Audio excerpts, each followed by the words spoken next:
जय हिंद विद्यार्थियों। आज के क्लास में हम लोग शुक्राणु नामक टॉपिक के ऊपर बात करने वाले हैं। तो ध्यान रखना, शुक्राणु नामक जो टॉपिक है आपका परीक्षा की दृष्टि से और वाइवा की दृष्टि से, दोनों की ही दृष्टि से काफी इंपॉर्टेंट टॉपिक बन जाता है, क्योंकि यहाँ से काफी ज्यादा प्रश्न आपके बन जाते हैं। तो हम लोग ध्यान रखना, आज के क्लास में इन दोनों ही टॉपिक्स को काफी बेहतरीन तरीके से क्लियर करेंगे, क्योंकि शुक्राणु के विषय में अध्ययन बहुत अच्छी बात है। क्योंकि ध्यान रखना, शुक्राणु से काफी ज्यादा क्वेश्चन आपके बनते हैं। तो सबसे पहले हम लोग बात करते हैं शुक्राणु क्या होता है। ठीक, तो सबसे पहले जान लो कि शुक्राणु क्या होते हैं। हमें शुक्राणु के विषय में सबसे पहले बात करनी है, शुक्राणु क्या होता है जान लेते हैं। तो शुक्राणु, ध्यान रखना, यह नर जनन की सबसे महत्वपूर्ण कोशिका होती है, जो ध्यान रखना एक विशिष्ट संरचना में पाई जाती है।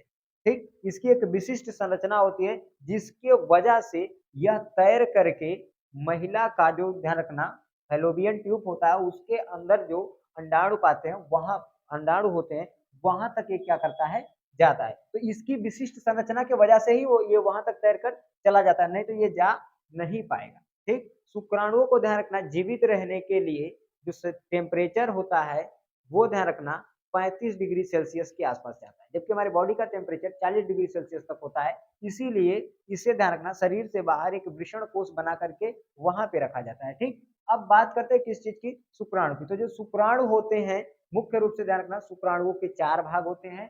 एक भाग ध्यान रखना पहला होता है, ये दूसरा भाग है, ये तीसरा भाग है, और ये इसका क्या है, चौथा भाग। पहले भाग को हम लोग शीर्ष कहते हैं, पहले भाग को हम लोग शीर्ष कहते हैं, दूसरे भाग को ग्रीवा के नाम से जानते हैं।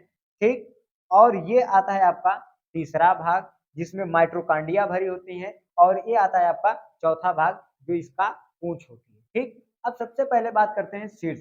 जो शीर्ष होता है, शीर्ष की संरचना एक विशिष्ट प्रकार की होती है। इस शीर्ष के सबसे ऊपरी भाग को हम लोग एक्रोसोम कहते हैं। ध्यान देना, इसके जो शीर्ष होता है, शीर्ष के जो सबसे ऊपरी भाग होता है, इसको एक क्रोमोसोम के नाम से जानते हैं। इस एक क्रोमोसोम में कुछ विशेष प्रकार के एंजाइम्स होते हैं। इस एक क्रोमोसोम में कुछ विशेष प्रकार के ऐसे एंजाइम्स पाए जाते हैं, जो क्या करते हैं कि जैसे ही ये शुक्राणु जा करके मादा के अंडाणु से टकराता है, तो वैसे ही ये एंजाइम्स एक्टिव हो जाते हैं, और अंडाणु की जो बाहरी परत होती है, जैसे ये हो गया अंडाणु, तो अंडाणु की ये जो बाहरी परत है, ये जो बाहरी लेयर है, इस बाहरी लेयर को ये क्या करता है, गला देता है। और इस बाहरी लेयर को गलाने के बाद ध्यान रखना, ये जैसे जैसे बाहरी लेयर को गलाता है, वैसे वैसे ये खुद भी गल करके खत्म हो जाता है। और जैसे ये गल करके खत्म होता है, ये होता है इसका दूसरा भाग, केंद्र।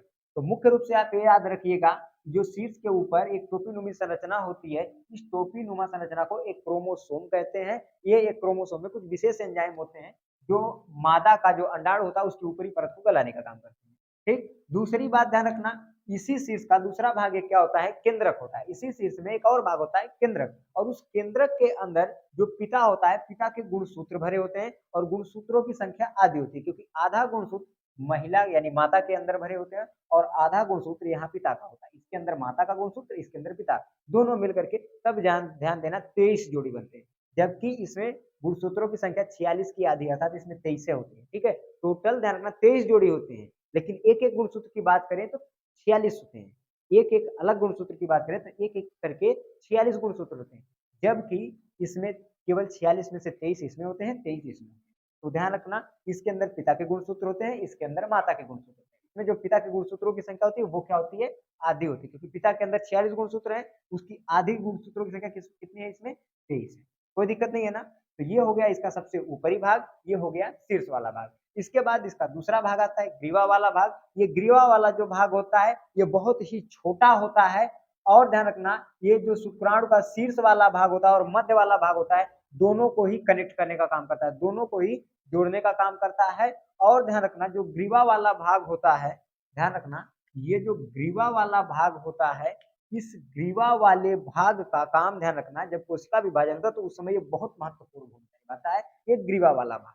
अब बात करते हैं तीसरे भाग की। ये जो तीसरा भाग है, इस तीसरे भाग को माइट्रोकांडिया कहते हैं। ध्यान देना, इस तीसरे भाग के अंदर माइट्रोकांडिया भरे होते हैं, और यही माइट्रोकांडिया ध्यान रखना इस शुक्राणु का पावर हाउस होता है, क्योंकि किसी भी व्यक्ति को जीवित रहने के लिए एनर्जी यानी ऊर्जा की आवश्यकता होती है, और यही माइट्रोकांडिया जो भरे होते हैं, यही माइट्रोकांडिया शुक्राणुओं को ऊर्जा प्रदान करते हैं, जिस वजह से शुक्राणु क्या होते हैं, जीवित होते हैं। इस तीसरे भाग के बाद बात आती है चौथे भाग की।